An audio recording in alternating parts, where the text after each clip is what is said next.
What's up everyone, this is Kenny here from Property Stories. So today, not today lah, a few days ago was my first month in SME banking. So this is what I've learned. Okay, SME is totally different from mortgage, but in a way there's not much difference also. I'm still dealing with the market, although now it's B2B, more not like mortgages are B2C.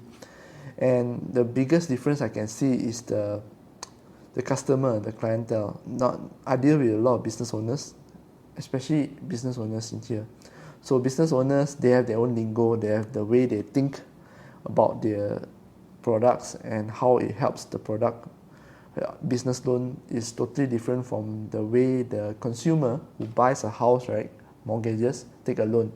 When you are buying the house to own stay, most of them buy for own stay or investment, they'll be very rate sensitive because you see, the house is not generating an income for them. There is a liability to them.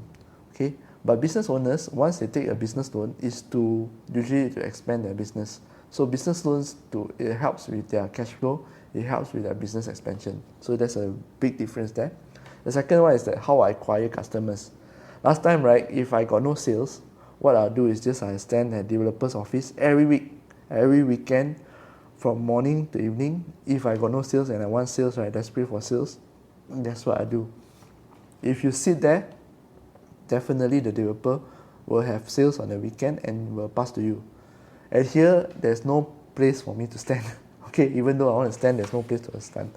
There's very little commercial properties that is constructed for developer. And if it's constructed, right, usually it will sell out even before it's launched. Or it has their own way to sell out. I don't need to be stationed there.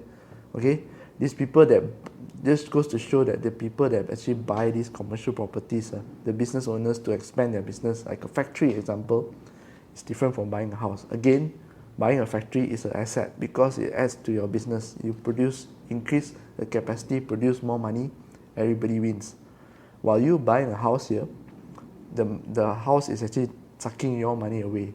Okay, whether you're using for investment or whether you're using own stay, the key here is that your income is limited because most of us are employed. Okay, if you are a business owner, then different. You reinvest into your business, it has a potential to go 10x or boom, that's it, high risk, high return.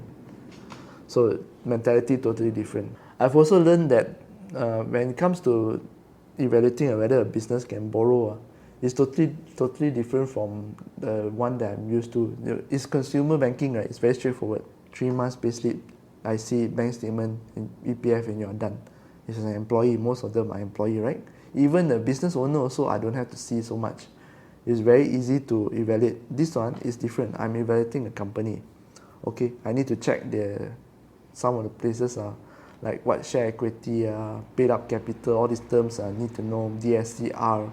So it's a foreign term to me. It's giving me a little bit of a challenge. I need to find how to do it. And last month also, I brought in 3 leads, and then the 3 leads also didn't pan out. So no sales. Worst part is that I need to fork out all the expenses, and the places, the parking there also I have to fork out. Parking of course cannot claim, but travel expenses still need to fork out. So for this month onwards, right, I'm gonna go down hard on existing customers. I find that if you actually find the agents, even though they're selling commercial properties, they also can't refer you many cases. You might as well just find the database of your existing customers and go back to them and ask them whether they want a loan or not. Because now I'm selling 2 different kinds of loan. One is a working capital, which requires no collateral, and the other one is a property loan. Okay, property loan of course requires a collateral property.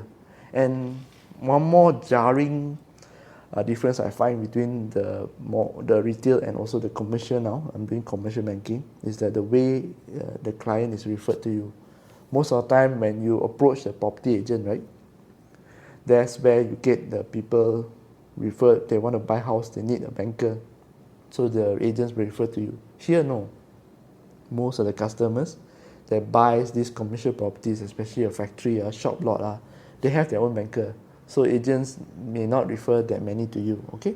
Because the 3 of you actually will work together to to close the deal lah, okay, and also everybody is happy. So I might reduce the number of prospecting to agents, and that's why you see there's not many agents doing the commercial properties like shop lots, factory. It's really not easy to penetrate that market. There's a close need of agents inside there. They have been long in the market, so it's harder for actually a new person to come in. Okay. And it's the same goes to also the companies. I'm sure they have their own bankers they deal with, but a little bit different from agents. Agents is your own business, right? So you can stay there for a very, very long time. People know you already. The customers are comfortable with you. Bankers, I already see the people that stay there for 10 years are in the same role. Okay, most of the time they'll be going up. Once you go up, the situation is totally different. You go up promoted, the situation is different. So that's that. For this month onwards, I will focus more on internal database. I need to start cold calling and internal database to see whether it can be done. One thing I'm actually super grateful is that my failed real estate business, right, give me the courage to actually do cold call, and also the mentor that I have during real estate business taught me how to cold call, and that person is none other than Peter Xiao. Peter Xiao taught me a lot about cold call, especially in the sub sales. So this is a method, and this is the framework that I'm still using today. Okay, I think that's all for the vlog for the 1 month. Let's see how I do next month, because my probation is 6 months, right? And now my sales is 0. If I don't hit a certain figure, then yes, by next year I'll be out of job.